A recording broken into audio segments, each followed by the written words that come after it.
All right, so welcome to Tarot and the Restoration Tradition, a roundtable discussion. It's Saturday, March 20th, 2021. It's about 10:24 a.m. Mountain Daylight Time. This is just a casual gathering to talk about tarot, restoration or Mormon-themed tarot. I use the word restoration a lot myself these days as a way of being inclusive of everybody who sort of follows in the tradition of Joseph Smith's revelations, including Community of Christ, fundamentalist groups, polygamous groups, everybody, and LDS. So what I wanted to do is get those of us together who are interested in tarot, who've thought a lot about tarot, done scholarship on tarot, or who are creating tarot in the restoration tradition, because this is in my mind, or to my limited understanding, this is a new, relatively new development. And one of the reasons why it's new to me, at least, some of you can educate me if you know better, but and doubtless some of you do. But I remember growing up with the sort of sense that there was a prohibition on face cards in particular. I know in the little bit of research I've done on it, I have read in Matthew Bowman's 2012 book that Joseph F. Smith didn't like face cards, that face cards, as I've read in other places, because of their association with gambling, deceit, drinking, sort of had a negative air about them. At the same time, there's been a long-standing influence of Bruce R. McConkie's Mormon doctrine, which has kind of been sort of removed now from the center of Mormon discourse, a place that it occupied, partly because of the forcefulness and influence of Apostle Bruce R. McConkie, but also because, frankly, it was a brilliant sort of encyclopedia of Mormon teaching, albeit from a particular apostle's point of view. Now, within that work, card playing was decried as being a negative thing. So I'm just sort of laying the groundwork. Why is it that, now we see in recent years a burgeoning interest in Mormon tarot, a greater freedom to create restoration tarot, and from what I understand, there's a good deal of interest in it. And those of you who have created tarot or in the process of creating restoration-themed tarot can speak to that a lot better. Josh, I've heard from you in various places that you're receiving a lot of interest in your work. Is that correct? Yeah. I'm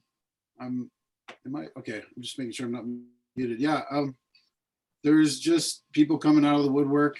They just find my website. I don't advertise it anywhere. So in fact, it's kind of buried in my own joshuabaird.com website, whatever, that's more for like the art that I sell, the landscape paintings and all that stuff. It's there, but it's kind of buried. Anyway, I mean, so people just somehow, I don't know, they're searching tarot, Mormonism, and they come across my site. I've had a few hundred people, reach out to me, which, I mean, that's not a lot, I guess, but it is a lot.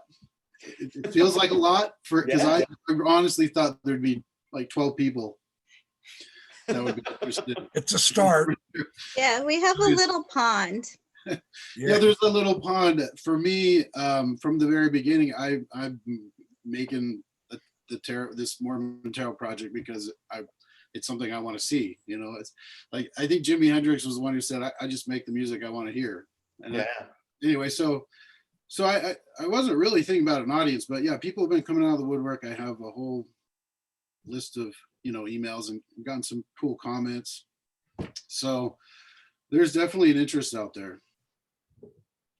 Well, speaking for myself, I can say that I've been aware of your project for a while now, and I just knew, I saw these sample cards that you had, and I thought, oh my gosh, when is this coming out?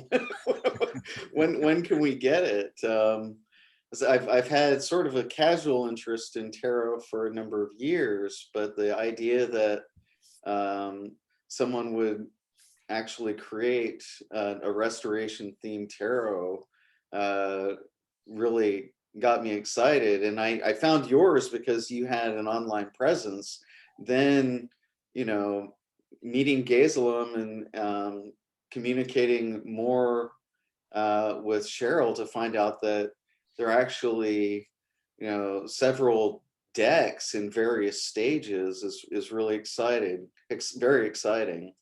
What I'd like to do, if it's okay with you guys, is just actually start off by posing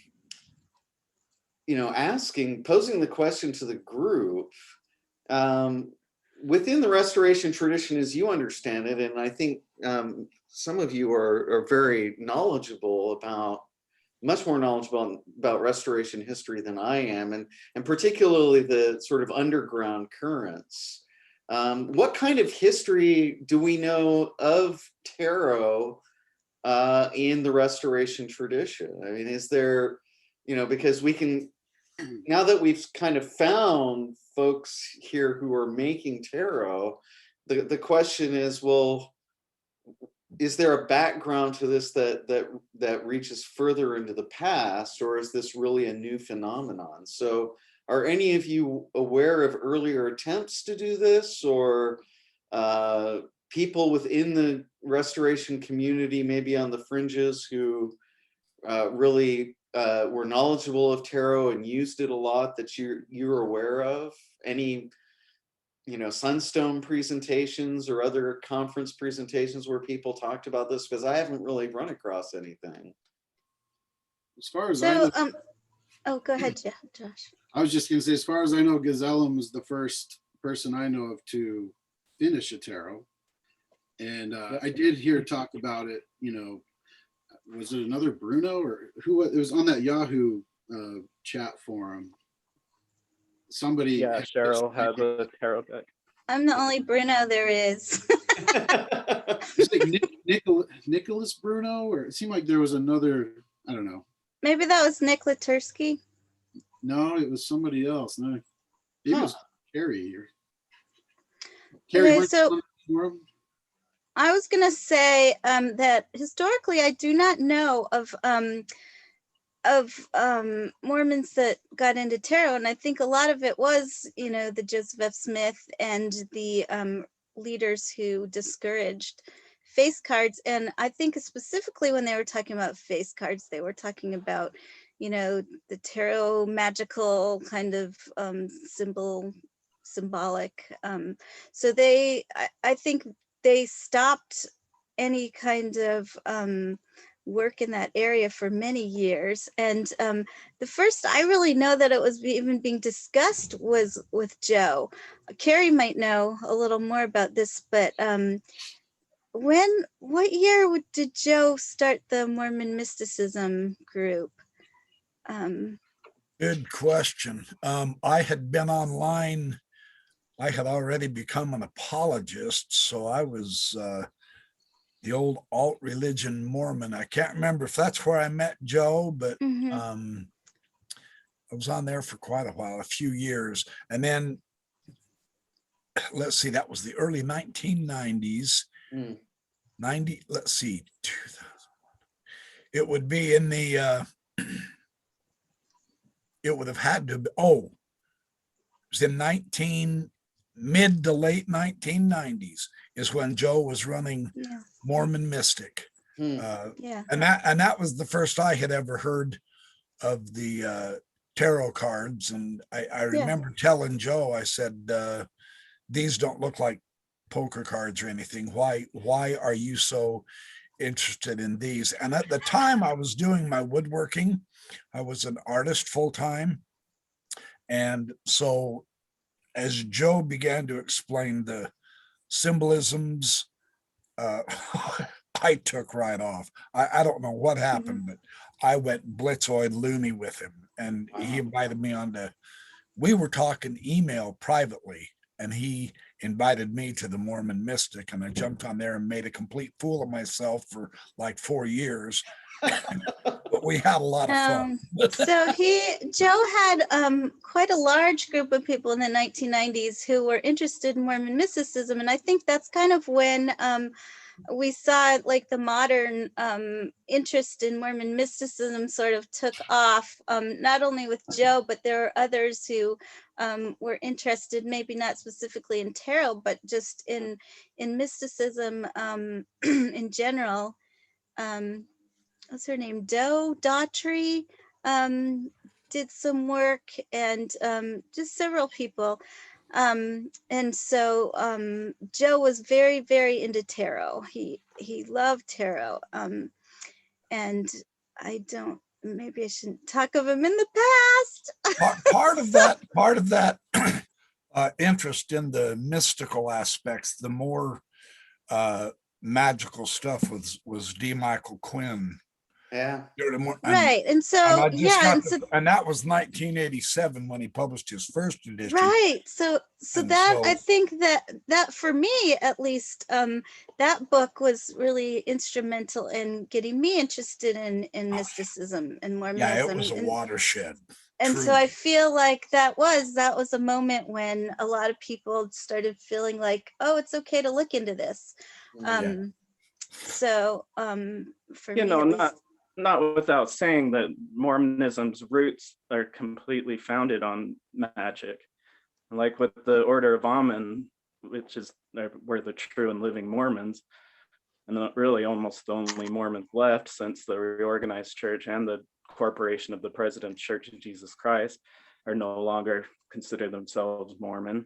You might have the Strangites and a couple other fundamentalist branches, but I mean, Mormonism wouldn't exist if it wasn't for magic. So that's where I see the whole stemming of the tarot is a magical book or a magical form of, a pictorial representation of both the Kabbalah, astrology, all of it.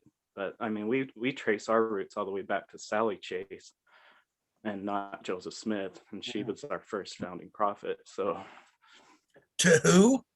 Sally Chase. Oh, yeah. The one that taught Joseph Smith how to become a seer with her green stone. Joseph Smith was only, I think, 13 years old when he tracked her down. And then, you also have Joseph Smith Sr. and Lucy Mack Smith were both witches. Huh.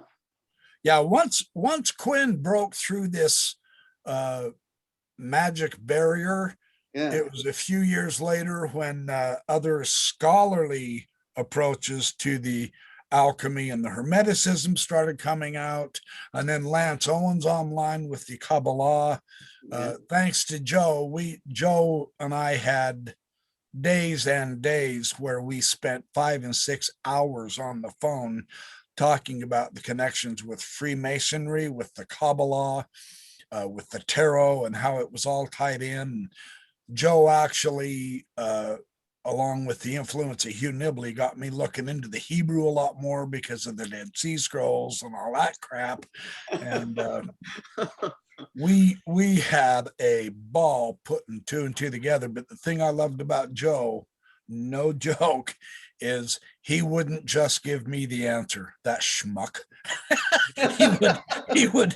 he would give me a hint. He would explain, well, that tarot card, that particular tarot card, Kerry, there's a hidden interpretation because, of course, the emperor is facing the east. You see his left profile or something like that. Mm-hmm. And after a few times, I finally asked him, I said, how do you know what direction they're facing? Where do you get this information? It's not on the cards. How do you know this card is associated with the letter Sheen or the letter Aleph or what? I mean, where are you getting this information? And that's when he would gently string me along quietly. gently, softly, slowly. And I was wanting to run like heck, but So then Kerry, that's, I mean, this is a huge issue in our marriage because I kept telling him that I don't want the Socratic approach. Don't ask me questions. I want you to, I don't want a conversation. But I feel your pain. No, it was joyful though. It really was. yeah, Because yeah, he made it's amazing. me dig. He didn't just Right. give me the gems. He made me Right. dig for my And own. you have to, and that's how you have to learn. And I think his approach to tarot was so interesting because you were mentioning how he had those little details, and I think what he tried to teach me on the tarot was that you have to get to know the cards like you get to know a person. Yes. You sit with that card and you ask it questions, and you just look at it and you come to know it. And he did know the cards so intimately like that. I don't know tarot well at all, but I am fascinated by it, but I'd never taken the time to sit with those cards like he did. He They really are did. a living energy is how he told Right. me. Amen. And he said, those stupid cards will speak to you. You just got to shut up, listen, and look Listen. and find the details. And so one time I took the either the magician or the fool, I can't remember which one, and I explained out on Mormon Mystic absolutely all of the details I could find. I exhausted it. Wow. And Joe came up with 15 more. And it's just a stupid little card, you guys. It's just a card. Yeah. And he found details I had no idea were even there. Yeah. And I go, where are you getting all this? That's when he got me onto Paul Foster Case. Oh yeah. No, he wrote one of the most Yep. important books in North Yes. American esotericism on, and I haven't read it, so you've read it, Kerry. Oh, I've almost memorized it. Really? Really? Oh yeah. Yeah. It's see, because of Joe, I don't do the Joe never did strike me as a new age prognosticator user of cards. And yet he was so spiritual with them. He was so mystical, and yet he was really practical down to, I mean, he was a Freemason, Yeah. He was down to earth, he was realistic, but man, he would take you off out there into the universe and you're going, whoa, wait. I mean, it's because of Joe, he finally got me into the, Freemasonry. And then I learned about the cube of space. And then we found the tree of life in the Kabbalah, and I've never been the same. I'm still vibrating from that. Yeah, and I mean, Lance Owens was huge with the Kabbalah and connecting all of that. He was a big influence on me. I went to a couple of his seminars and really through the Order Templi Orientis and things, and yeah, it was pretty awesome. Yeah, so Lance Owens. Where did you go to? Did he have seminars in Salt Lake? This was in Salt Lake. I was involved with the OTO quite a bit back in the 90s, and so that's how I got connected with him. And then also a big magical thread for me was James Wardle. Yeah. Now, did James? My question to you: do you know whether James was a tarot user? Oh yeah, he had the largest collection of tarot in the entire state. And when he died, Ken Saunders. Uh-oh. Did he freeze? I don't know. He disappeared. I think he was going to say that Ken Saunders probably got a hold of James Wardle's tarot collection. Part of the reorganized church, You froze for a while. So the last thing that we heard before reorganized was the beginning of Ken Saunders' name. Oh, James Wardle had the largest tarot collection in the state. And Ken Saunders actually bought that and then was able to keep it together and sell it to one buyer that bought the entire collection. But it was huge. It was like 250 tarot decks or something like that. Wow. I see Ed Goble's trying to get on here, but Oh. Hey. There you go. Sorry, Hey. guys. I was eating and I didn't want you to see me. Hello, Ed. Welcome, Ed. Yeah, thanks. It's Be good here. to see you. Good to see you too. Haven't seen you in a while. Yeah, it's been a Great. while. You're lucky. Oh, I think it was 2010 when I last saw you. Something like that. The fair So- conference there. So we've just been talking a little bit about what we know of the history of tarot in the Restoration tradition. We talked a little bit about a mutual acquaintance many of us have, Joe Steve Swick III. Yeah. And Kerry was just discussing his education in tarot with the sort of mentorship of Joe Steve Swick III.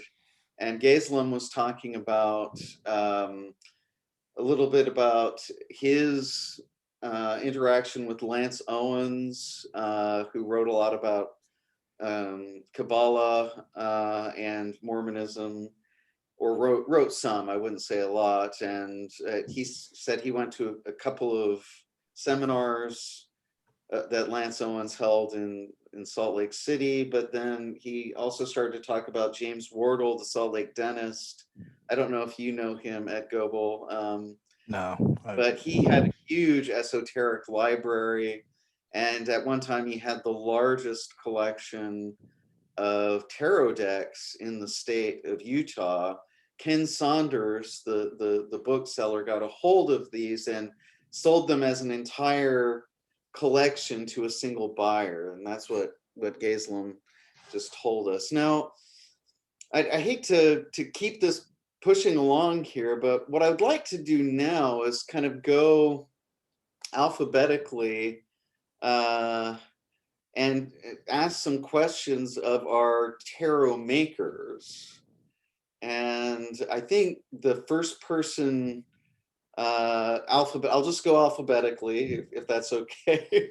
An easy way of deciding who gets to go first, but that would mean that Gazelam, if you're still with us here, is Gazelam? No, you better go reverse. Where'd he go? I guess he disappeared. Okay, well, we'll go reverse then. We'll start with Cheryl, and Cheryl, I hope you don't mind being put on the spot here. It's just it's low key. You're free to pass on any question or answer the question in a way that you want. Yeah, I didn't prepare a lot, but I did put together some of my cards so you could see them. oh, good. So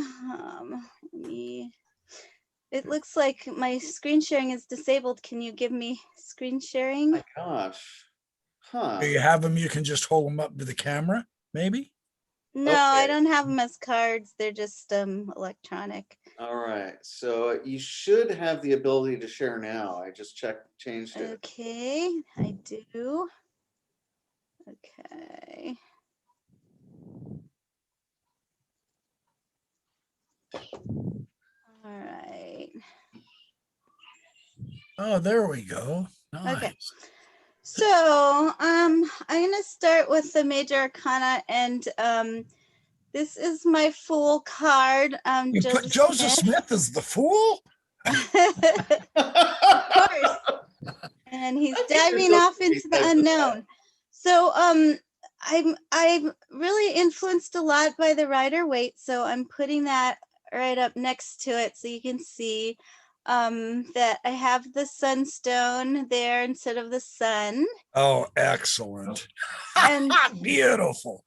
Instead of the white rose, which sort of symbolizes purity, I have Joseph Smith with a red rose. Because I don't see him, I see him more of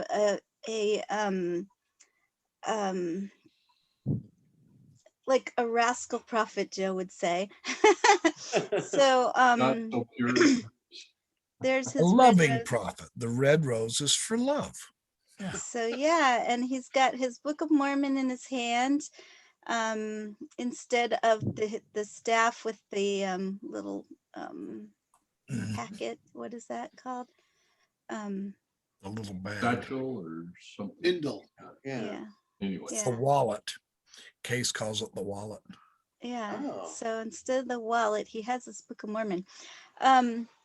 And he's coming down off the cliff, same as the Fool is. So he's gained that that knowledge, and he's coming down to bring it to everyone else.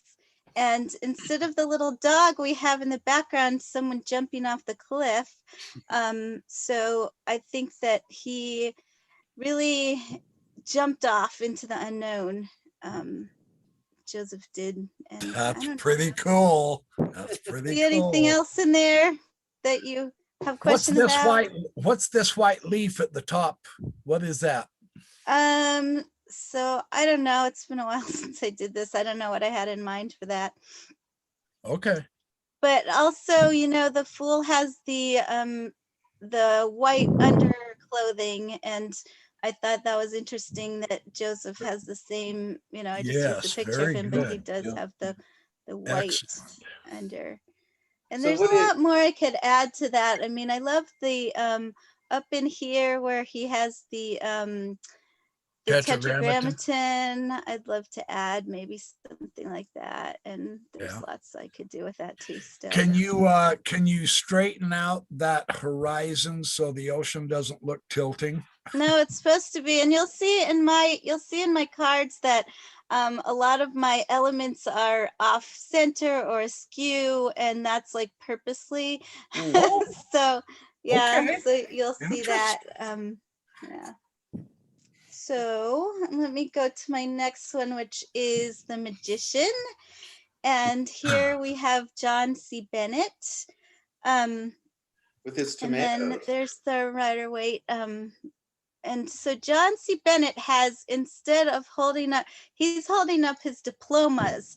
So you remember that that John C. Bennett was, involved in the diploma mills. So this is what he's giving instead of Joseph Smith. He gives, diplomas. And back behind him is some writing from he was the secretary of the Masonic Lodge. So there's some writing from the lodge minutes there. And we have, instead of the roses and lilies, we have tomatoes, which Bennett brought us tomatoes.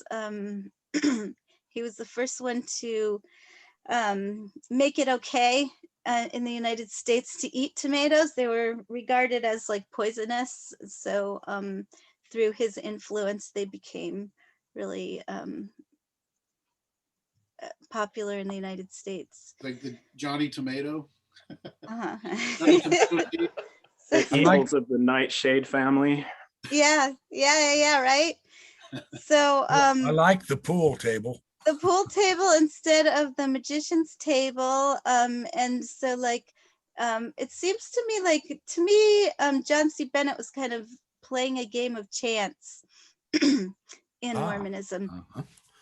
And so the little wand there is kind of whimsical. And he created this really interesting esotericism in Mormonism, especially when he went with Strang. Yeah. He had the Illuminati that he sort of created for that group. So anyway. That explains a lot. I didn't know that he had been responsible for that order. I've seen some documents from it, and it makes sense based on a sort of grandiose personality. A lot of the titles for that are really overblown. The Grand Imperial Primate. Exactly right. Right. And that was all John C. Bennett's influence that brought that into Strangism. I did not know that. Thank you. Well, I have an article coming out on that, on John C. Bennett and actually Masonry, and it will talk a lot about actually, it's not John C. Bennett, it's Strang, James Strang. And so that'll be coming out in Journal of Mormon History probably another month. So look for that. Okay. All right, we have the High Priestess, and I have Emma here in her that's kind of her perfect. old age as the High Priestess. And we have the pillars back there, Jachin and Boaz, as it is in the Rider-Waite card. Let's see, let me try to think of what I had. Well, you see the little vial of poison in her hands, and that was from when she allegedly tried to poison Joseph Smith. So I see her as, you know, kind of this priestess in, she had a, this relationship with Joseph Smith that was sort of, what do I want to say? What's the word? Not combative exactly, but there's tension there. There's tension there between her version of what she wants to see Mormonism as and what Joseph Smith had it as. So we have the moon down there. There is her, instead of the Torah scroll, she has her collection of sacred hymns. Anything else you see? That we've got sunstones and moonstones up on the tops of the pillars. You got the 4 elements. Mm-hmm. Aish, Mime, Spirius. Yep. So I like the triangles on the Jachin and Boaz. Yeah. They're separate, but they're supposed to eventually become together in the tarot. They will. Right. And the B and the J stand for Brigham and Joseph, right? There you go. That's awesome. I love it. Yeah, I like it. I never thought of that. That's fabulous. Brigham and Joseph. That's fabulous. I love it. That's fabulous. You got to somehow put a hint in there, Cheryl. Oh, I should. Okay, I will definitely add that because that's That'll awesome. be interesting. Now, in the Rider-Waite version, are those pomegranates or what are those? Yeah, they're pomegranates. Yeah. Yeah. Joe showed me years ago. He said, we were talking about that, and he said, do you notice something interesting about the veil behind the high priestess? And I say, yeah, pomegranates and, you know, and all that. And he goes, the pomegranates are in the shape of the Kabbalah tree of life. Oh, wow. They are. Is that awesome? And the high priestess's head set, that circle, that's the secret Sephiroth dot. Oh, no. The knowledge. But her body covers the rest of the, and that's why her robe starts the river in the tarot card, the flow of the river. Yeah. Her robe is the beginning of the river, and it flows through the tarot card. Like the Shekinah, too. But yeah, when Joe showed me that, I said, holy cow, I got to learn the Kabbalah. Yeah.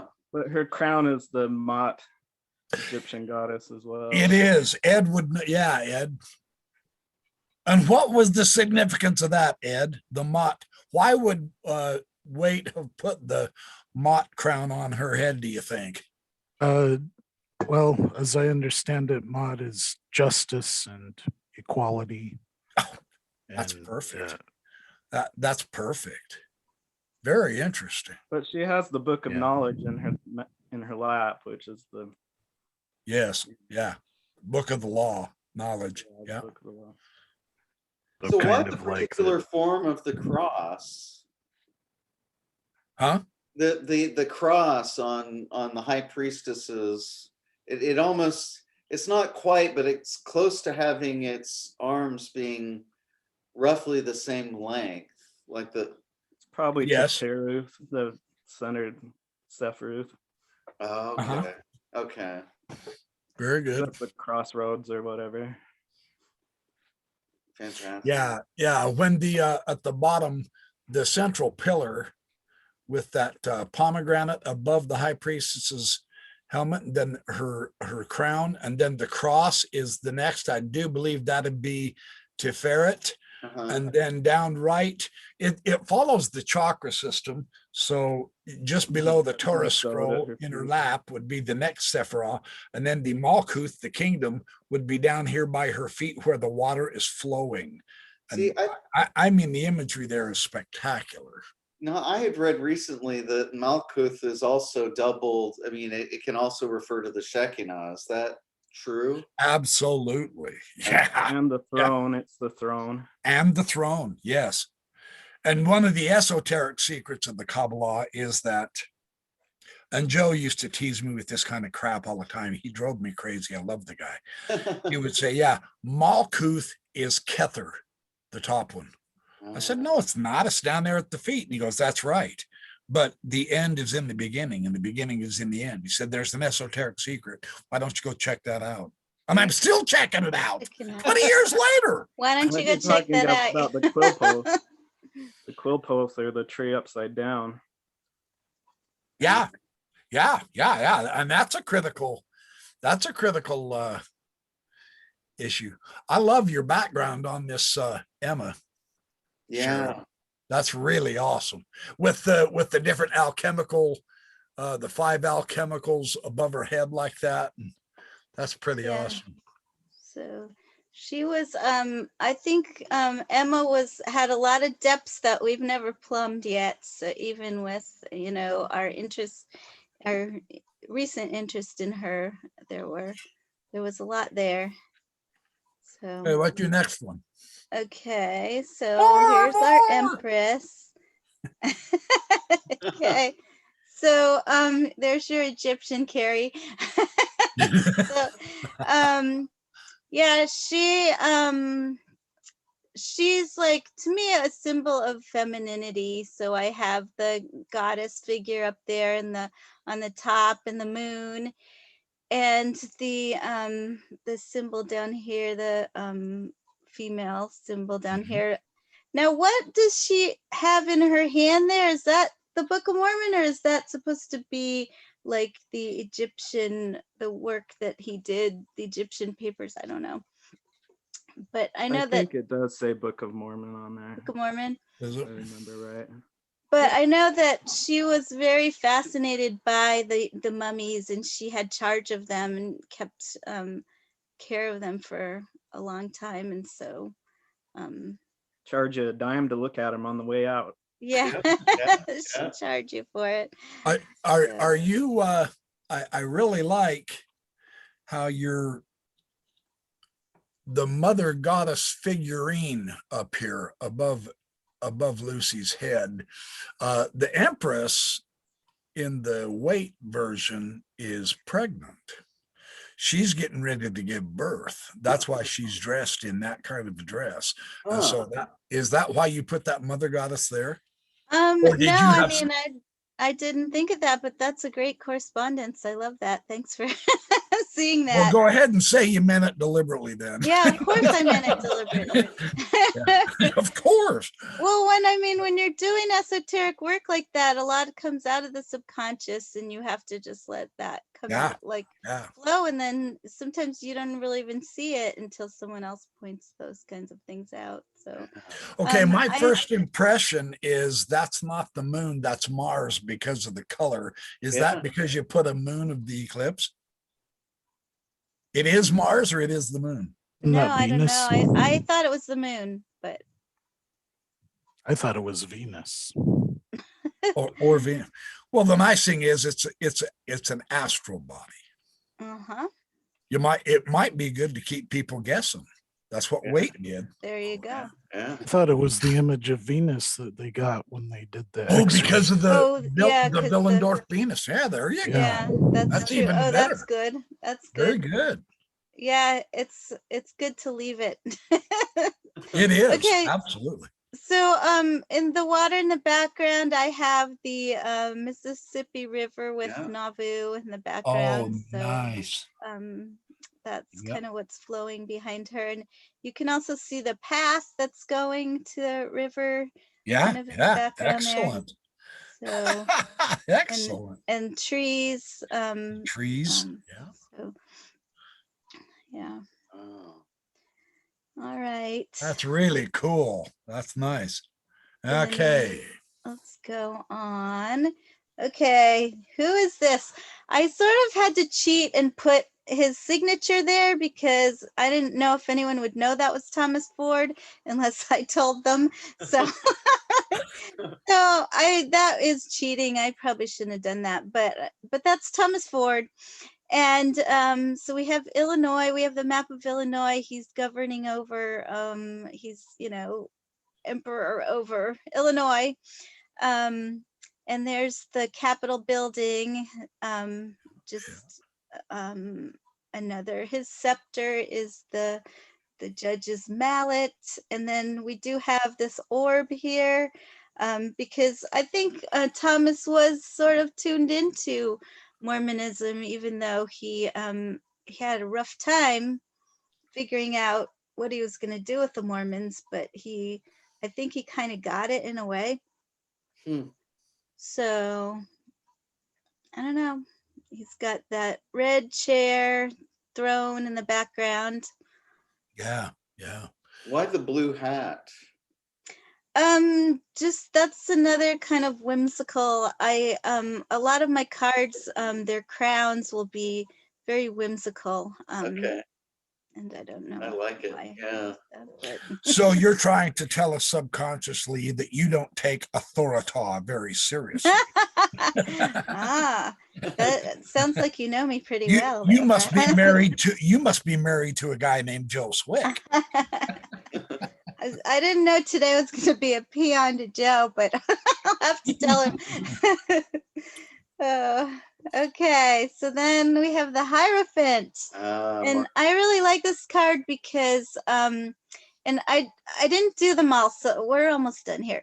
But this is, of course, Sidney Rigdon. And so Sydney. I'm fascinated by him. I think he was influenced by, well, let's look at this card. So down here you have these two religious figures. Can you see my little arrow there? Okay, so my religious figures down here that influenced Sidney Rigdon were Alexander Campbell and Joseph Smith. Very good. We have both of those with the keys in between there. So who had the keys? Sidney Rigdon was very influenced by both of those people.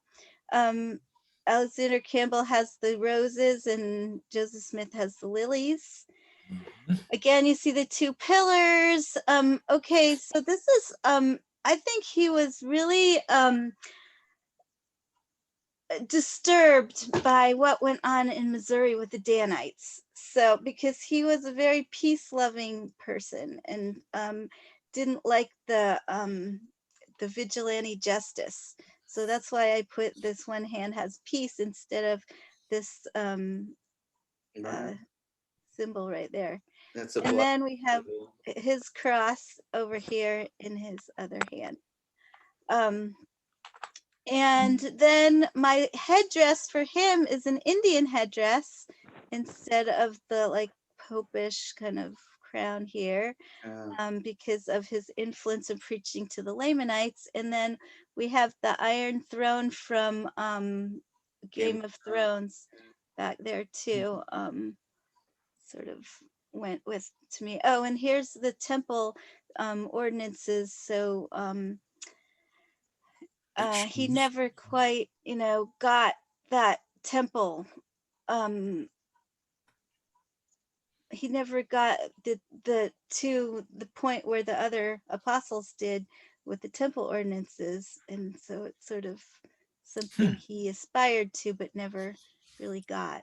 So your throne is really anachronistic, which fits with Mormonism as well. Now, was Sidney endowed? No. Yeah, I didn't think he was. Yeah. And so that was one of the reasons why he couldn't have been a real contender for succession, because he didn't, have those temple ordinances that the others did. So, okay. And we have the Lovers. So this one, I went with the Book of Mormon and the Torah. So the Lamanite girl here is the female power with the plates, and then we have a Jewish male figure. They're both very young and nubile. Over here we have the Masonic, the all-seeing eye, instead of this angelic figure. So I replaced that. You got rid of Gabriel? Yeah, but I mean, he's still just, we still have like the divine, you know, up in the cloud.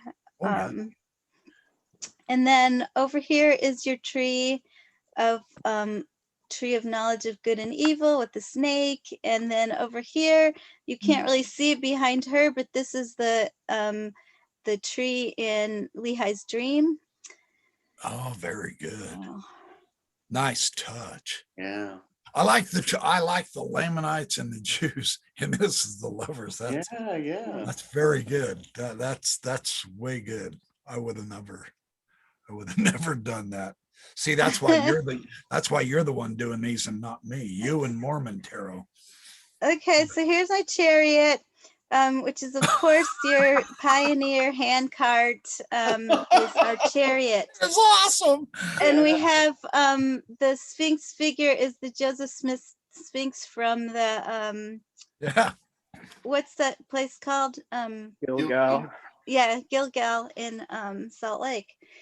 So it also is sort of anachronistic, but here is the Nauvoo temple, and then they're going west to Utah, and so there's a Utah temple, and then the map of where they're going.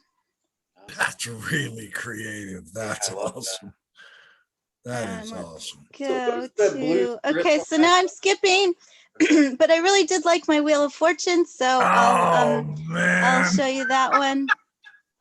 That is spectacular. And I really, really love the correspondence between these two, you know, these figures that I have in the corners.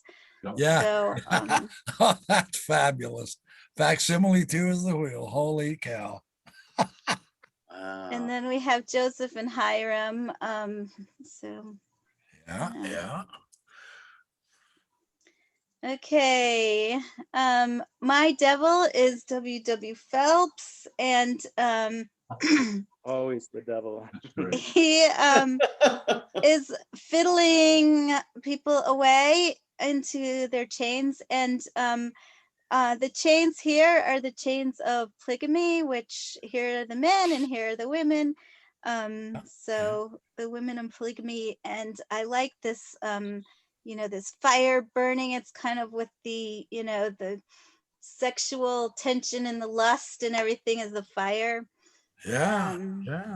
So I don't know. So I've got a question about that.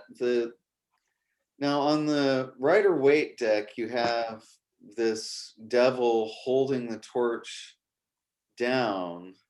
That's a very ancient symbol, and it's not usually in older art a devil that's holding it down, but you have these usually two young figures, almost like Castor and Pollux. One will hold the torch up and the other holds the torch down. And it's a cosmological symbol of some that's kind. in Mithraism. Yeah, it's in Mithraism. You see it in Mithraism a lot, right? And I don't know why I didn't ever put that together with this image before, but you know, what is the downward torch about? Is it a cosmological symbol here? Because you do, in a way, you have a torch pointed down, but if you look at the tail of the male demon next below, you also have fire going upward. So it's as though the Mithraic symbol of the downward torch and the upward torch are maintained on this side of the card. I don't know if anyone has any knowledge or thoughts about that, but I found it very interesting. And of course, with the devil's head, and this is also true on your devil card, Cheryl, you've got the pentagram or pentacle on the forehead of the devil. Yours is like you said, Cheryl. Yours is kind of slightly askew, whereas the Rider Waite, it's like pointing down, pretty much at a, what is that, perpendicular angle to the bottom. But yours is like, but still, I mean, is there any connection here symbolically in your mind between the sort of Solomonic star or pentagram pointing down and the torch pointing down? No, that's a good question. I can tell you what Case says. Yeah. He says the inverted pentagram suggests the reversal of true understanding of man's place in the cosmos. The mistaken estimate of man's powers and possibilities is all that keeps anyone in bondage. Because the pentagram is supposed to be the symbol of man, but when it's pointed down, it's talking about we are disillusioned by a delusion. Joe pointed out to me years ago, you notice the chains around their necks? yeah, they're not in bondage. Yeah, They can get out of that. anytime. Yeah, they can get out of that anytime they want. They imagine they're in bondage. The devil itself, the whole card, is about the delusion of materialism. Huh. There is the downward torch is there is a spirit in material. We are deluded into thinking it's all material, and that's why he's on a single dimensional cube instead of a three-dimensional cube. Huh. Oh, that's fascinating. But I think in Mormonism, it's bringing down the morning stars. That's why it's on the Nauvoo temple. Oh, that's true. Good point. Yeah, I like yours. And I they like have yours it on there, the Gazelam. Salt Lake. yeah. What you see is not all that there is to know. The devil's gesture with his hand up there intimates what sensation reports is all there is to it. On the palm of his uplifted hand is outlined an astrological symbol of Saturn ruling in Capricorn. That is the planet of limitation, inertia, and therefore of ignorance. This whole card is about our ignorance. It has nothing to do with wickedness. Right. So for me also, the polygamy is something that they could have gotten out of if they wanted to, but instead they chose to keep that aspect and chain themselves. Yeah. So and then also I thought it was symbolic for Phelps to be sitting on the stump, the cutoff stump. So instead of yeah. Oh, very good. Yeah. So let me hurry you through because I want to see everybody else's too. But like, here's some of my cards for the wands. You see the looks like Oliver. Yeah, it is. So there's the wand and the plates, and this is Jane Manning James with a cat, and this is a early picture of Brigham Young, the one in one of the movies that played Brigham Young. So quickly, let me go on to, here's some swords, and I kind of played on the idea of the pen is mightier than the sword for these two, because we have Wilford Woodruff, who gave us so many writings, and also the official declaration there. And here's the signers of the declaration, who he did the temple work for. And then we have Eliza R. Snow, who also penned many of our great Mormon thoughts. And this is my pentacles are early Mormon coins that were, so that's kind of a fun one to work with. And then here's some of the swords. I really like this 10 of Swords. It's the martyrdom scene, and they're going into Hiram. And Joseph is really kind of an interesting character in this, going out the window, look at his face. So, yeah. Yeah. All right. That's what I got. That is magnificent. Very good. Very creative. I love it. Thank you. Yep. Awesome. Very good. So are there any general questions for Cheryl about her process? He froze up. What inspired this? What inspired you to start down this road of creating a tarot deck? Well, so the first time I ever met Joe was online, I think 2011, and we met through a tarot card, which he said I pinched his tarot card because he had out a card of the Kirtland Temple or the Nauvoo Temple burning or something. You guys remember that card? And I wrote a blog post about Mormon Tarot, and I used that card as an illustration without any attribution. And so he messaged me and said, "What are you doing pinching my tarot card?"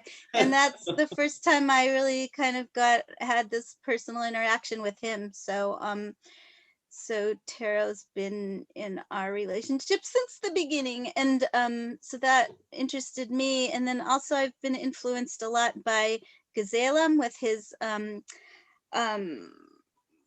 what's the word, Collage, maybe. collage type work. And since I'm not a wonderful artist like Josh is, I pinched things from other places and put them all together into my tarot cards. So Well, you've done lovely work. Congratulations. Nice. thanks. Yeah, A lot of fun.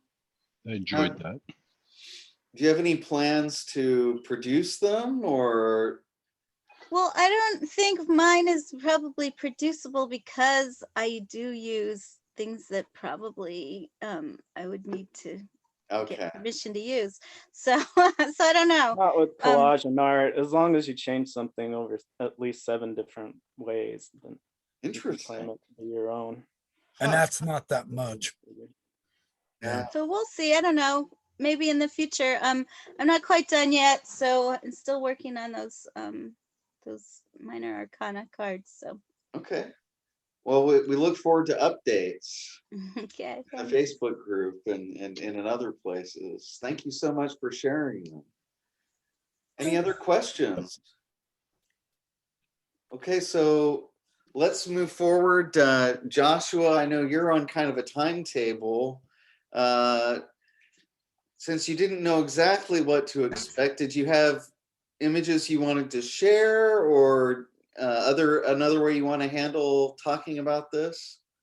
Yeah, I didn't really know what to expect. I could show some images. If you want. Yeah, that'd be great. Yeah. Yep. Try to share. Please do. So let's see. One of the biggest, in some ways, this is a question for Cheryl and Gazelam while I get this set up. And for some reason, I'm getting blanks. I don't know if I can share my screen. I'm just getting exclamation marks and triangles. I don't know. It's weird.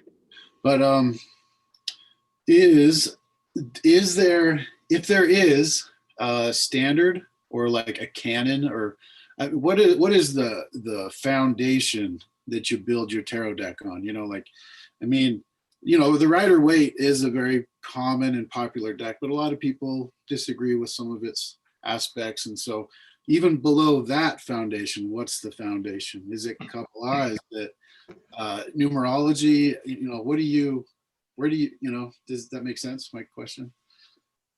I mean, there are actually 3 different card decks. Originally, you have your face cards and then your minor card with a separate card deck, and then the A2 or the major arcana are a separate card deck. So it's really 3 games put together. And I think the first time it was actually harmonized with like the Kabbalah and things like that was Eliphas Levi that made those connections with the 22 letters of the alphabet. So it's really quite a contemporary game for the most part. People think of it as this ancient thing, but I think it didn't even come out until the 1400s or something. It's kind of like Masonry, where you have the speculative stuff, but then you have the historical fact of it all, you know.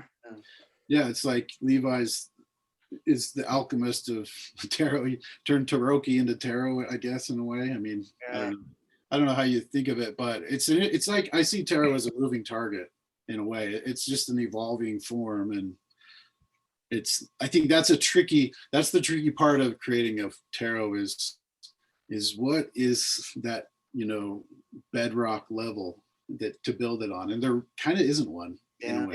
Well, you can build it on whatever subject you want, and then go from that, use that as a base. I mean, I'm on a group that shows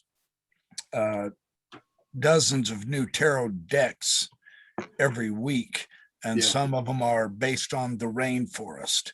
Some of them are based on a specific animals. I mean, I don't.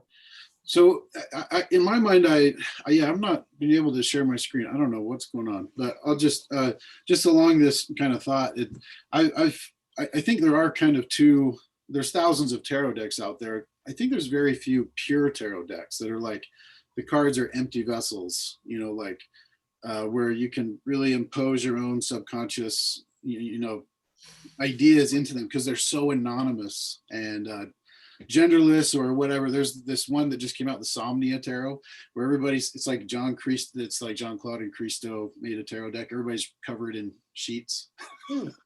And it's powerful because it's so anonymous, and it's, I think of it as a pure tarot, but then there's also kind of like this, you could say parody, but parody is the wrong word. I think a pastiche type tarot where you're celebrating the form. I just think those are two different things. I don't know if that makes sense to you guys. The pure tarot decks, and then kind of these pastiche or parody tarot decks. I mean, the Golden Dawn were probably the first to actually turn it into a hermetic system. Who was that? I think because the Hermetic Order of the Golden Dawn. Oh yeah.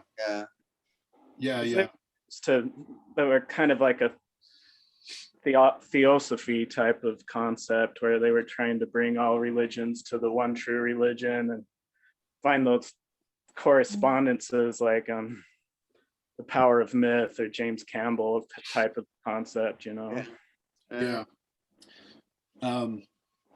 So anyway, maybe Gazelam should go, and then I'm gonna find some of my cards back here. I can show them on the camera. Okay. Yeah, because I'd like to see some of yours. That would be cool. Okay, cool. Yeah, no, I mean, if you, in your Zoom, you should be able to change your settings so that you can share your screen, but I think you'll have to go to your Zoom settings, because I know we're set here so that anybody can share. So I would imagine it's going to be in your settings for your Zoom program, just to let you know.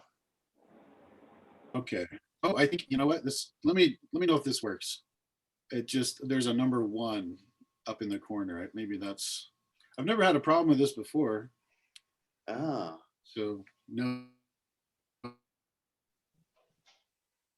something happening? See this, yeah, I don't know. We can still, we'll turn to Gazelam, then we'll come back to you. Okay, Josh? Okay, that's fine.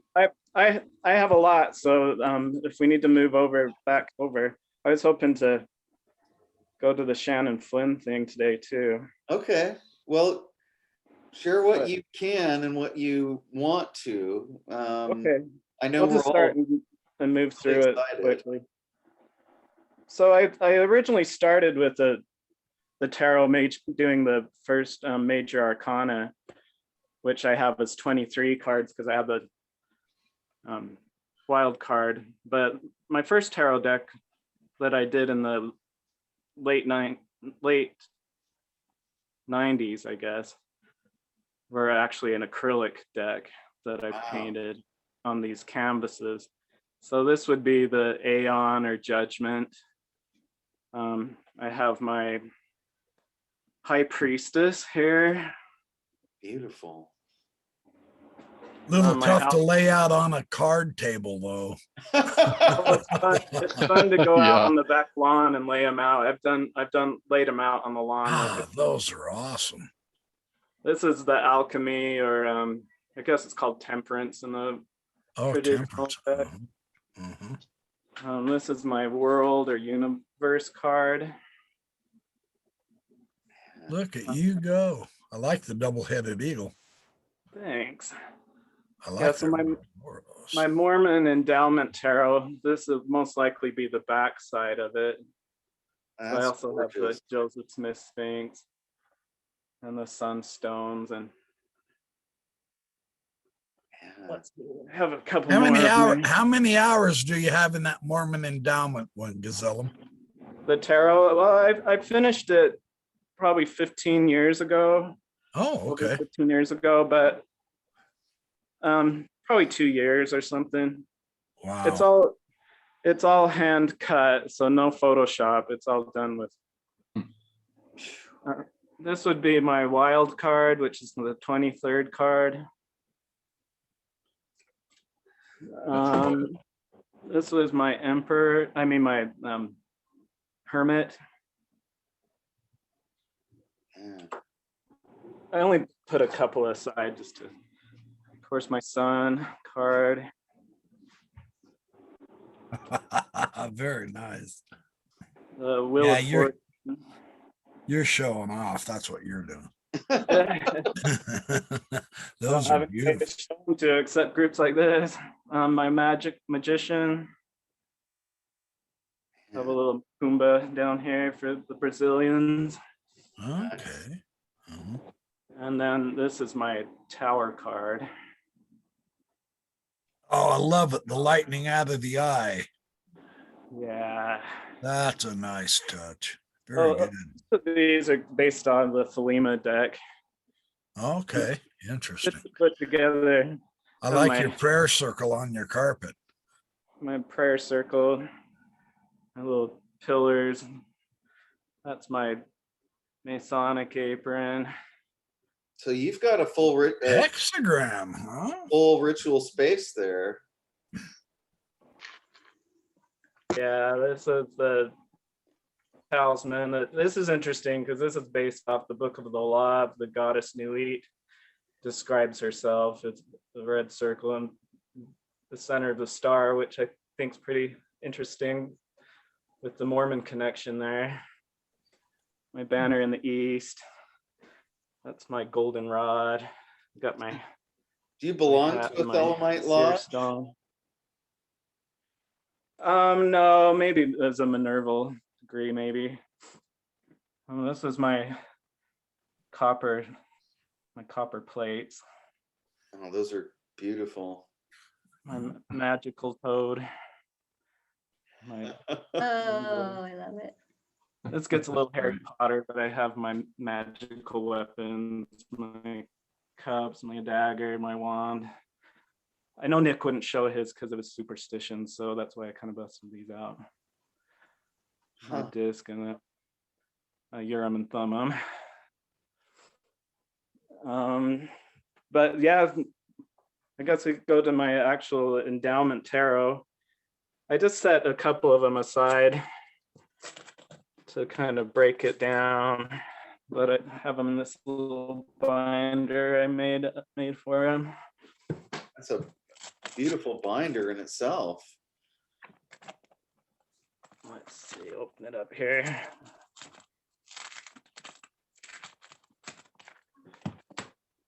Yeah, so the first card in my deck, so this can be used as a traditional tarot deck, but at the same time, it's actually a timeline of the endowment. And I think is even more important today, especially with the new news of the corporation of the president getting rid of the murals inside the temple, which is a horrible, terrible thing. So is this the OA endowment? Yeah, so this is the OA endowment. So it is it's different than traditional, where most people try to either take it back to historical endowment, like the fundamentalists trying to find the purest form of the Nauvoo endowment or the Kirtland endowment or something like that. Mine is more of a contemporary progression of that, but we also don't sanitize or take out certain things, such as like the penalties and stuff like that. But we also have the Gazelamic degrees, which are the higher degrees that come after the celestial degrees. Wow. But so this is my temple of the Lord, the house of the Lord. That's like 6 of Pentacles. This is the pre-existence, all the intelligences. So cool. That's so cool. Awesome. Or washing and anointing card. This is the banishment of the fallen spirits, or the war in heaven. Love that flaming sword. Yeah. Flaming sword, Michael. And we got a little Spencer down there. You heathen. They're the heathens. This is Go Ye Down. So this is Elohim and Jehovah telling Peter, James, and John to go down to start the different days. So here's the first day, second day, earth and water, third day. Oh, you are creative. That's incredible. They're amazing. This is Elohim and Joseph Smith creating the fourth day. So we have Gazelam here. This is the fifth day. The horse, the lion, the bear. Oh, yeah. You got the voice down there. All kinds of flying things and all that. This breaks us down. This is my third degree, the 3 degrees of heaven. This is the terrestrial kingdom after the fall. So all the animals are battling it out and fighting. This is Michael putting his spirit into Adam. So awesome. Yeah. And this is Lucifer. This is another Lucifer card with the tree of knowledge of good and evil. This is Adam and Eve partaking the fruit. We have Lucifer again here. This is my hermit card. This is when Adam and Eve hide from Elohim.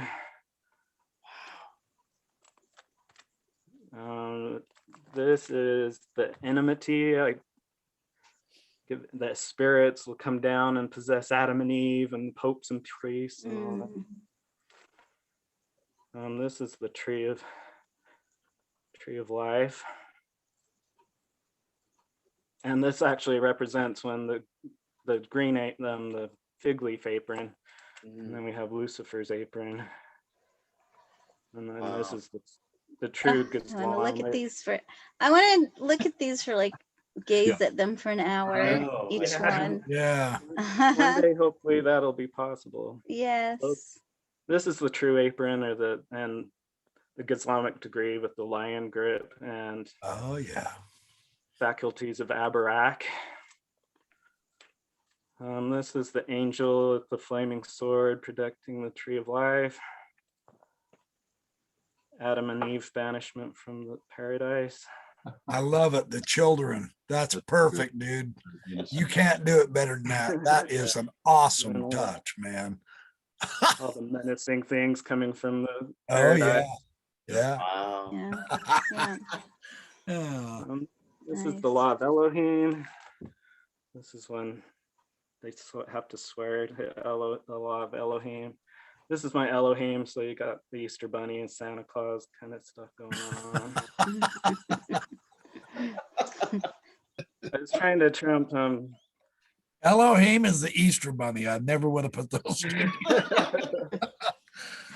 I was trying to trump who's that guy that did the Jesus Christ movie? Mel Gibson. Oh yeah, the Passion of the Christ. I think I did pretty good. So this is the law, the law of sacrifice. This is when Eve is cursed by Jehovah. And then So what I really love about these cards is that just the feeling that comes out of them. They're, you can't create that. It's just, I mean, he has created it, but it's so hard to, you know, get that, and he has done it so beautifully. Yeah. My Peter, James, and John, I also did as the 3 witnesses. They look like photographs of the subconscious, like that. Like if you could see Yeah. a photograph of the subconscious, that's what Right, and that's what a tarot is supposed to be. I That's was just gonna say that's the idea right there. Yeah, exactly. Yep, very good. That's the same idea with sacred geometry. Yeah. So my elemental card, the aces, I have James Wardle demonstrating. Oh my So God. this is water for the first token. Second token of the Aaronic priesthood is air. The first token of Melchizedek is fire. Are those actually James Wardle? Yeah, that's really James Wardle. That's from the Sandra Tanner's expose on Mormonism. Is James still alive? No, he's not. No. Oh, okay. He died. Darn it. In the Back late in the 90s. 90s, yeah. I was at BYU when his book collection was on sale. I just picked up a couple of volumes. Yeah, I have a lot of his magical book collection that you got the good stuff before I arrived, man. Oh, good stuff over at Ken Saunders. These are the words, and so we have the white stone as the new name. This is the thummim is the your given name, and then the sun is Urim. This is the sectarian minister, so I got sectarian minister here. Great. That's In the Islamic degrees, the sectarian minister is Brigham Young, so this is Brigham Young. Oh, well done. I like the wives there. Yeah, it's like Hugh Hefner-esque. This one's interesting, I thought, because this is like Jehovah resurrected as Quetzalcoatl. Okay. That is magnificent. The robe on the left shoulder, robe on the right shoulder. The terrestrial kingdom. The veil. If you just had a little bit more energy and could put a little bit more work into this. Every little thing's cut out, you know, so you see all these little details. Dude, you are amazing. Yeah. Oh, look at that. Oh God, hear the word. Oh God, hear the words of my mouth. Oh man. Yeah. This is Joseph Smith as a martyr. He's getting his head bashed in over here. Oh my. But I forget what law this is called. Let's see. Oh, this is the law of consecration. That you give all things to. Yeah. My 5 points of fellowship. The veil of the temple,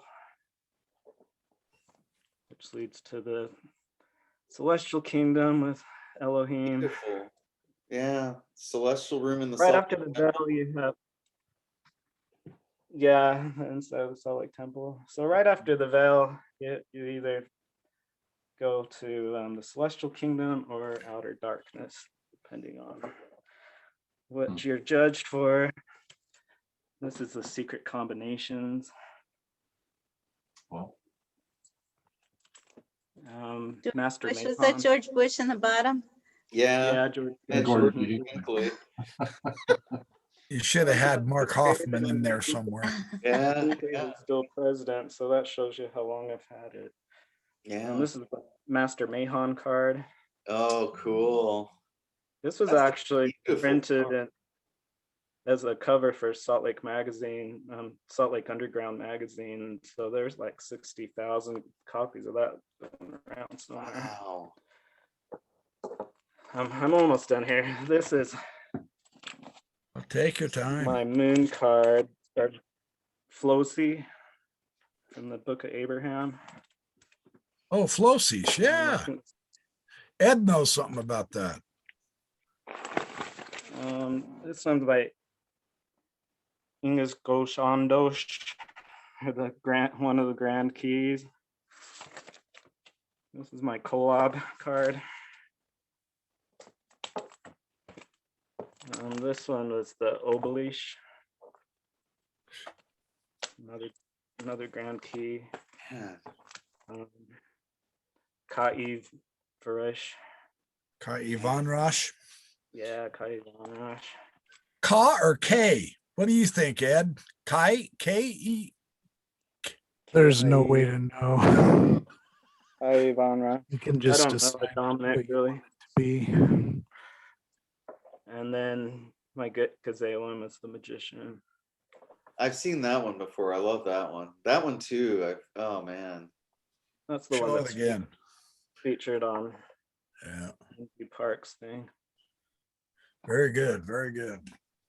And then the angel. So I have a bunch of toads and white salamanders and Never heard of those. guardian spirit appeared with a throat cut. There's one that, you know, you look into Moroni's bosom. Oh yeah. I love how the white salamanders become part of your canon. I mean, to me, that transcends. Well, they were the angel Moroni. Yeah. Yeah. Yeah. I'm just saying. I know. I mean, he In another dimension. That's true. This is my golden parchment, and pretty much what follows up, at least I didn't put all the cards out. I just got some key cards because there's a whole thing with the Heavenly Mother, and one of our apocryphal scriptures is the plantain from outer space. So Oh, cool. I love that. Man, you've been a busy boy. Holy cow. I thought I was ambitious. That was awesome. there's the whole ending of the plantain from outer space, though, where Between you and Joshua and Cheryl, holy cow, you got decades of work. where the matriarchal order takes over. And Oh, we don't believe in that. It We're all is. patriarchal here, right, Cheryl? Hey, we won't get into that here. three of my cards are Heavenly Mother cards, and that's what the OA is about, the restoration of the matriarchal priesthood. And all Move your that. fat finger. There you go. Hey, Trevor, maybe that's one thing we can do for our next little group thing. Let's do it. What is it we're doing? The feminine. Yep. That's the next one. Hey, I'm going to start doing my drawings, so I'll jump in on that. That'd be great. So we want to Awesome. try to do a feminine tarot card, Mormon sort of. Well, it doesn't have to do with tarot, but It's matriarchy in general. Just, yeah, maybe yeah. the feminine, divine feminine. Divine feminine Oh, and that'd be a patriarchy or fantastic something like subject that. to talk about.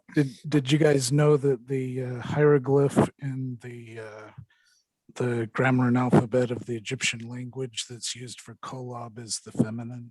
No, I did not. I did not. For Kolob, really? Yeah, I it's did not know that. It's the one that what's his name identified in the in that one book. Shulam? No, not Shulam. I'm kidding. I met Shulam on the message boards. Yeah, He really I'm likes trying you. oh yeah, well, not so much. Not after what happened today on there. Oh, but, man. Well, no, anyway. I'm sorry to hear it. You need to Yeah. just ignore him, man. You really Well, do. I need He's to always going to ignore- be that way with you. I need So- to ignore the main board, but Right. Just come hang out with us. We'll kick your teeth in. Well, I don't know. We need to get more people active there. It's sad. I know, to I'm trying. post things. Did and they then- ever add me? I've been trying to get on there, but I don't think they've ever added me. I I'm thought they trying added to- you. I Did got they? his, I'll go back and check. Yeah. got his Well, name no on the wonder tip we of my- haven't seen you. Crap, I'm writing stuff like crazy on there. You for us. are. It's a library. that I'll you're go back building and up. check. Wonderful. Gazelam, we need you to oh, jump in there Rhodes. too, and you too, Josh is there. We've seen and Clair Barrus. We want Yeah, you. Claire, he's on there. He's been added.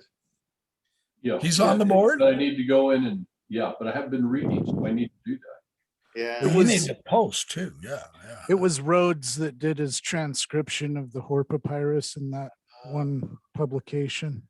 Okay. Yeah. And the I've got that.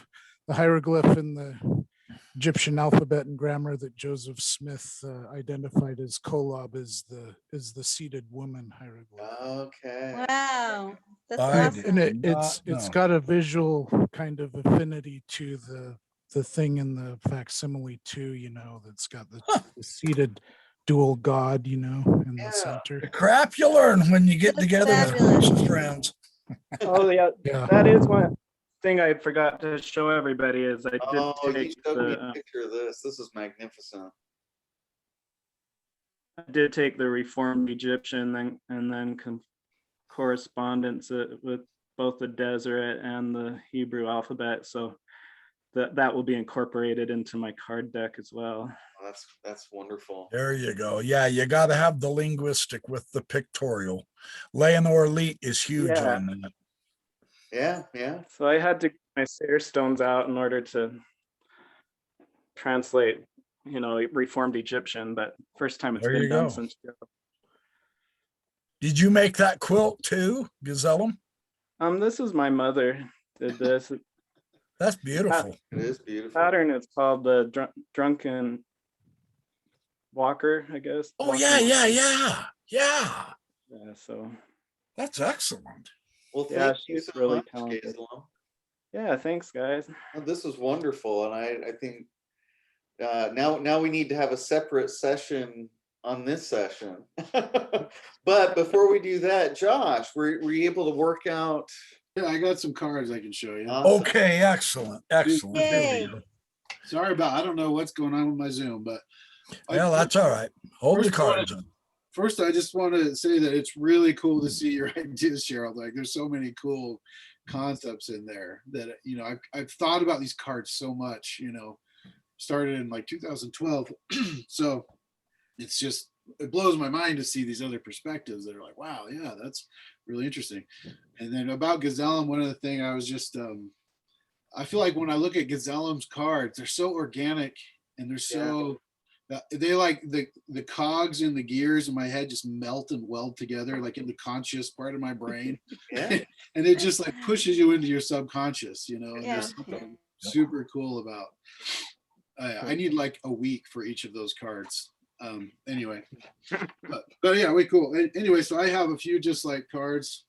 These were, I've been at Sunstone with the table for 2 years, and I had these cards and I was selling them while I'm still working on the deck. I'm not totally finished, but I finished the major arcana and have the whole rest of the deck planned out. I'm just finishing it. It'll take a while. Anyway, here's the Fool card. So I chose Joseph when he was young, crossing the threshold into the forest. Ah. And then I think my approach has been to try to have a milk layer and a meat layer for each of the cards. So sort of like a person from the Mormon church who doesn't know a whole lot about the deeper history or the, you know, all the nuanced kind of stuff, they would recognize something. And so obviously everybody knows about the first vision, but then there's sort of a second layer, and you know, some of the things, there's just like little, I don't know, like what would they be? Just like arrows pointing at different ideas, I guess, like symbols that kind of, so like there's the little lump in his pocket. It's kind of hard to see, but that's like, you know, his little stone, and he's got his hand on his Bible, and he's got his hand on his chin, and there's a mockingbird up in the tree. And so for me, I see Joseph Smith as like a Picasso. He's Picasso. I mean, if you look at, you know, I can show 12 paintings where you look at the paintings, and if you're familiar with Impressionist artwork, you'd go, oh, that's Cezanne, that's you know, Degas, or I don't know if it was Degas. Anyway, you just, you know, Monet, and you're like, oh yeah, those are, I'm 100% sure those are Impressionist painters, but no, they're all Picasso, because he was just synthesizing all these painters. And I feel like that's what Joseph was doing. He's a synthesizer. So Mockingbird is sort of my token, whatever symbol to that. That's really a great insight. I love that. Yeah. Yeah, because you've got like Alexander Campbell, you've got Freemasonry, you've got all kinds of things in there. Yeah, totally. Larger prints of those, so that if you need to see the Mockingbird or the. Oh, there you go. Oh, wow. Yeah, I've got some posters. I had a few posters and cards. So the magician, I chose Moroni for the magician, and the four sacred objects or the four suits. So, and he's got the as above, so below, and he's kind of like the spark of the restoration. That's how I see it. And I try not to get too much into like, I'm not so interested in like the religious history of the LDS Church. I kind of touch upon it a little bit, but I'm more interested in the like milieu of Mormonism, just the people. And there's Emma as the high priestess. Instead of the columns that represent polarity, I have a fire and ice. There's a fireplace over here. Oh, very good. I like that. The ice cube, because the ice cube Nice. was invented in 1844, like the ice tray, ice cube. Oh, cool. That's the year that Joseph died. Hey, just so you know, an esoteric touch to that is the infinite cube of space, Oh, that's interesting. the ice cube. So there you go. There's I try to zoom in on like a decisive moment, and so this is Emma holding her blessing. She wrote a blessing to herself. Joseph was headed towards Carthage, and she said, "Joseph, I want a blessing," and he says, "Write your own, and when I return, I'll sign it." And then he never returned. But that I didn't know that. Yeah. that blessing that she wrote is kind of like this portrait of her. That's a beautiful touch on that card, man. And it's very symbolic. That moment in time is very symbolic when she does write her own blessing, expecting him to sign it, but then he never signs it. And so it is her blessing to herself. And I did not know that. That is interesting. Wow. Part of the very the powerful. portrait of Joseph up in the corner with a candle that's been blown out, like the expired or whatever. So that's kind of tells that story of that moment. Oh, good touch. Nice. Yeah. So, there's other stuff going on, but let's see. We got Death, Porter Rockwell. Oh, He was very proud of his. He was very he kind of bragged about his angel of death status. yeah. Anyway, his reputation. So Joseph is the Hierophant, and he's got all of his like tokens of his like prophetic, emblems, whatever. He's got the serpent cane and the scriptures in the back and the keys. And in the Kirtland Temple. That's a good spot. Kirtland Temple. This is the moment here is 1836, like at the height, just before the banking scandal. So he's like, this is when Elijah showed up. Yeah, on that mantle and all that kind of stuff. So if you look closely, I put a little Jupiter talisman around his neck, and there's a little Jupiter star up in the sky. Oh, nice touch. Very good. Very good. Let's see. Here's my tower card. It's kind of hard. I'm so sorry. Wow, dude, that's awesome. Oh, damn, that is so cool. That is. Did he freeze up or did we? Yeah, I think he did. Oh, there he's Did back. I freeze? There you go. My back. I love how the Nauvoo Temple has a little crown that's slipping off. Oh, that is the best that's tower good. card I have ever seen. I'm serious. Thank you. That's perfect. Let's see. And the lovers. The lovers is Joseph and Emma in kind of this really, they're tangled up in all the plants and stuff in front of Mushrooms. the mushrooms. Yeah, I'm using Victorian flower symbolism to kind of tell some of the story, and mushrooms represent isolation and loneliness and resilience. And Joseph is stepping on some forget-me-nots, which represent true love. They're still alive, but he's stepping on them. Then there's some. That's interesting. Coriander represents the lust of the flesh. And then the big thing is the mock orange blossoms in the middle. Those are like his brides, his polygamous brides. There's 33 blossoms. Oh, Hey, you've got some spectacular symbolisms in these, man. Thank you. All of you do.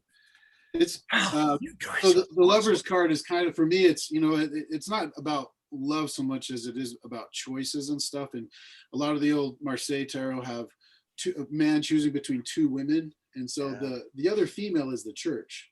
So it's sort of like, choosing, it's like the bishop and the bishop's wife kind of syndrome, whatever. It's like, spending so much time between serving two masters or two.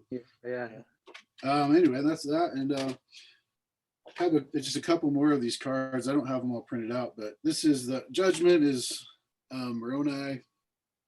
Oh, of course. Yeah. Perfect. Perfect. White doves. And it's kind of a sunrise. I guess that would be a sunrise. Manti, or the ochre's in the background. And here's the sun card. Very good. Awesome. I like it. Kind of like a Jesus looking, Jesus was a carpenter, but they say he probably worked with stone. Yeah. Anyway, so he's kind of Tecton. the last. Tecton, exactly. Anyway, so there's just a few cards. And I have a website, mormontarot.com, and then I've been using a Patreon page to kind of sort of buy me time. I release one card every month, and then I'm just working on the rest of the cards. And I'm in a race against myself. Like I have to make sure to release, finish enough cards that I can release them monthly before they run out. Cool. Anyway, so there you go. So could you give us a link to your Patreon page? It's just go to my website, mormontarot.com, and there's a bunch of links to it. All right. So, Josh, do you expect to print a deck in the future? yeah, I will. I've been looking into that. I have, if Gazelam and Cheryl, if you want to do like a small, I think you could do as many as 500 cards. You can go through Print Ninja. That's like an on-demand publishing or printing kind of outfit. There used to be a website called, it was something about like something related to board games. You could like have them print just one deck for you. And I can't remember what it's called, but it's like an on-demand board game printer. I think that might be defunct because I went to the link that you sent me a couple years ago of that, and they're gone it now. didn't look like it could be accessed that way as much. I'm guessing Print Ninja took them over. So because Print Ninja's the latest thing, and a better website, and they have a lot more options. Anyway, so I'm looking at either Print Ninja or a printer that UC's a tarot creator, UUSI. They use something like I can't remember, quality card publication, or I don't know, some kind of New York based printer. They'll do a 2,500 card edition. So wow. So they'll do quite a bit. Anyway, yeah.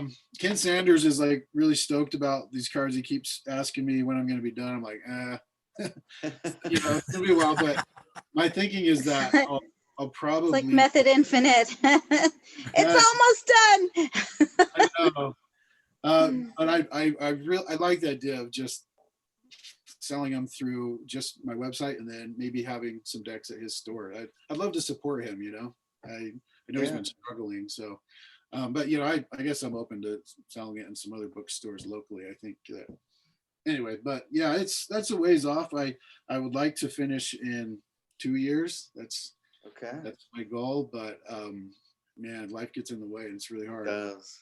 Life happens when you're making plans. Yeah. I've also found that time is almost my best asset. Like I've had some of my best ideas, after thinking about a card for a year, or I just think those things. I'm like, oh, that's great. Anyway. So hey Josh, do you care if I share the back side of your card? Oh yeah, show that. This is I just really like this. That's cool. I'm glad you like that. That's it's just Oh, show that again. Yeah, that's the back side of his card. What does the Deseret say on there?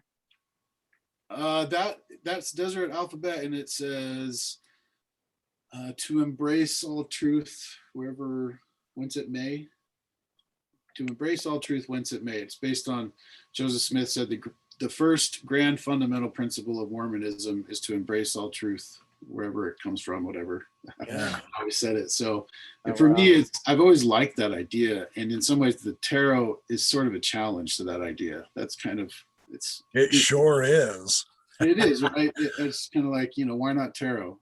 Brigham Young said, like, we need to bring all the, all truth to Zion, Islam and Buddhism and all this kind of stuff. Right. And so my thing is like, why not tarot?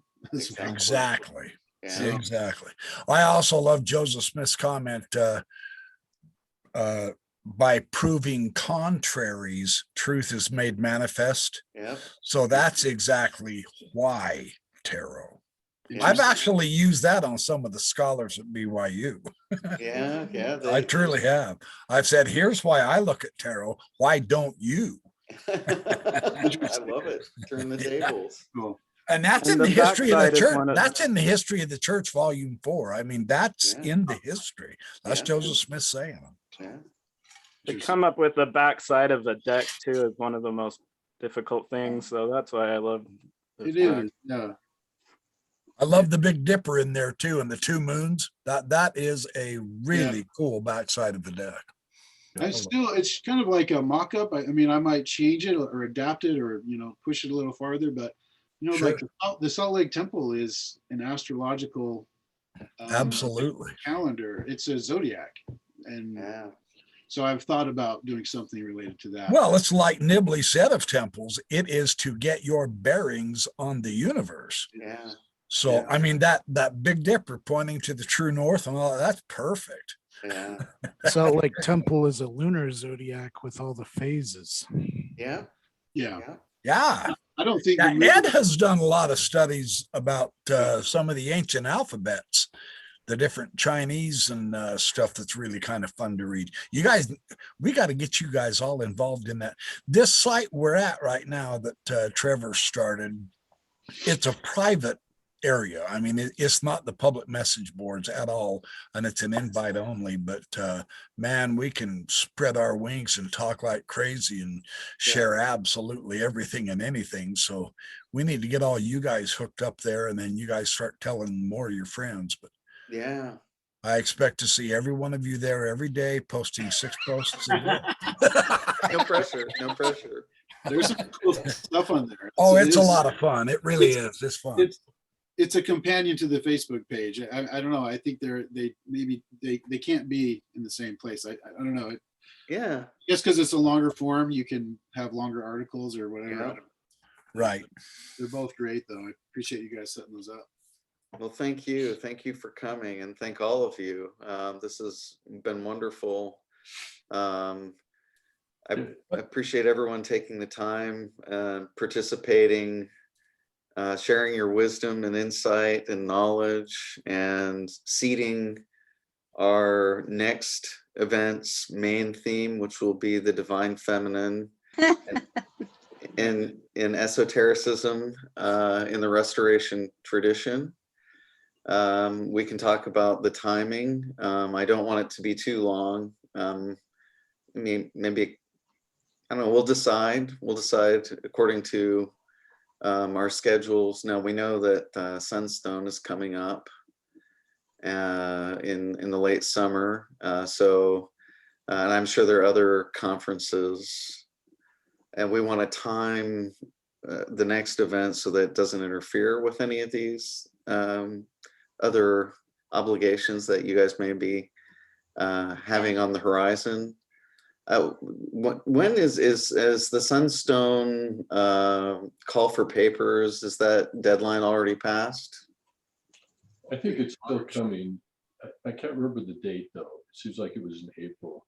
April 1st or 30th. Yeah, if anyone has an idea of something that we would like to do as a group at Sunstone, of course, there's no obligation. Some of you probably already have things in the works, and I don't want to interfere with that. But one of my goals, and if you share it, great. If you don't, that's fine too. But I'd like to see the conversation about esotericism and Mormonism take greater root and spread, because I think it's a wonderful and productive way for people who come from different traditions and perspectives who are interested in the restoration to kind of get together in a creative, insightful, and deeply knowledge-rich way. In that way, I prefer that to other kinds of conversations which can turn adversarial.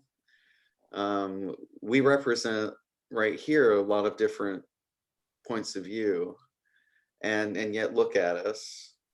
And in this community of people interested in the restoration, that's no small thing to see.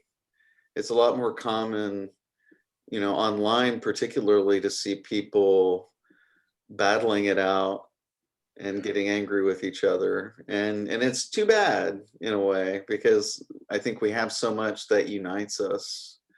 I'm not saying that the world always has to be a happy, smiley, peaceful place at all times, but it's really great to be able to come together in a positive way every once in a while. I think it's rare, very rare to find. Yeah. And you know, even in my own, you know, being what I have tried to maintain, you know, and my unfortunate adversarial you know, situation with the apologists and so forth, when they're supposed to be my brethren, you know. Yeah. And yeah, but I can't even find common my ground. other thing I have going, but I wanted to show everybody my Sunbeam shirt before I took off. Oh, look at that. Beautiful, beautiful. Well, thank you, Gazelam, for coming. Thank you so much. Good luck at your next event. Thanks. Take care. So Ed, go ahead. I'm sorry. I was just gonna say it's a strange relationship that I've had with others that are, you know, supposed to be like, you know, trying to defend, you know, and that it's just strange how life and the universe has taken me to where I am, you know. It's a strange situation. Well, we're glad you are where you are. Keep up the good work. And thanks for joining us. Yeah, it's good to be here. I think I've just been searching for again, Ed.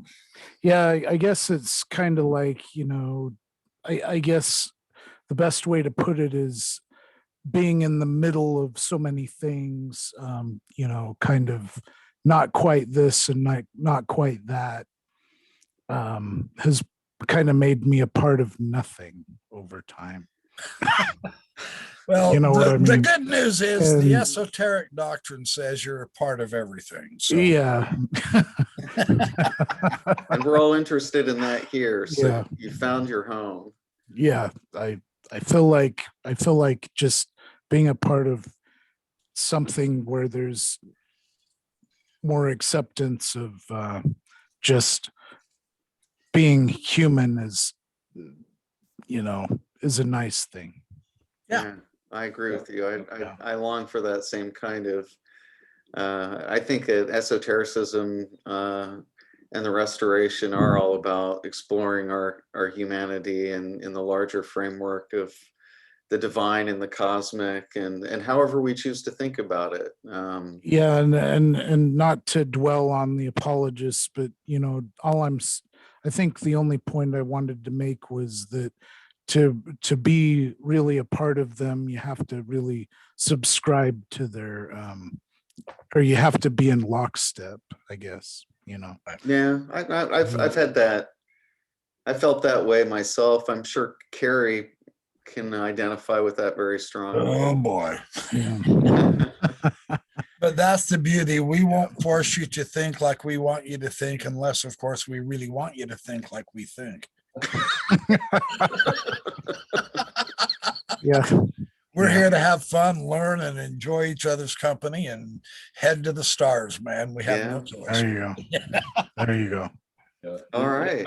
Yeah. I've got to say, I am probably, I'm sure I'm the novice here with tarot and a lot of other aspects of the esoteric, but I've been this has been awesome. I have always been totally fascinated by tarot cards and other symbolism, things that are rich with symbolism, and I'm drawn to it. And so this was awesome. I love listening to everybody and looking at the art and I don't know. I had a great time. So thanks for the commentary and the art, and I really enjoyed myself. If you And guys Trevor, for hosting this, you're awesome for doing this. Oh, thank you. Thank you guys. Yeah, You're thank all you, Trevor. a gift. You guys are all Yeah, a thanks, gift. Trevor. We're all We a will gift do to this each some other. more. one quick thing, if you guys are interested in, so Sarah Hanks has been a little bit of a collaborator with me. She's written some of the introductions for the cards I've done, and we did a presentation together and whatever. But she has a Patreon as well called the Hierophant's Year. Okay. And, it's closed right now. She allows 44 patrons, but it starts in January and then goes to December. It walks you through the whole tarot, and she has a discussion forum, and it's super intense. I mean, there's so many great ideas.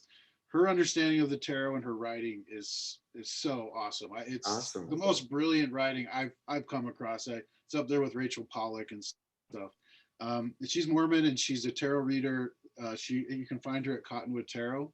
So if you're interested, a lot of the people who joined this Patreon page are Mormon folks like us. So it's been a really great thing, and I was hoping she'd join us, but I'm sure really busy with. We'll have more. We'll have more chances.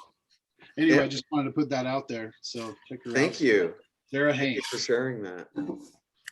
All right. Well, I got to go, guys. Yeah. Thank you. Thank you. Thank you. It's good to see you. Thanks, Josh. That was great. All right. Thank you. Good to see you all. All right. All right, guys. We're down to the celestial group now. So Trevor, I was hoping like in our next one, I mean, I loved doing this, don't get me wrong. The way we did it was really perfect. But I really would love to do another one where people present like paper kind of things, research like we did the first one.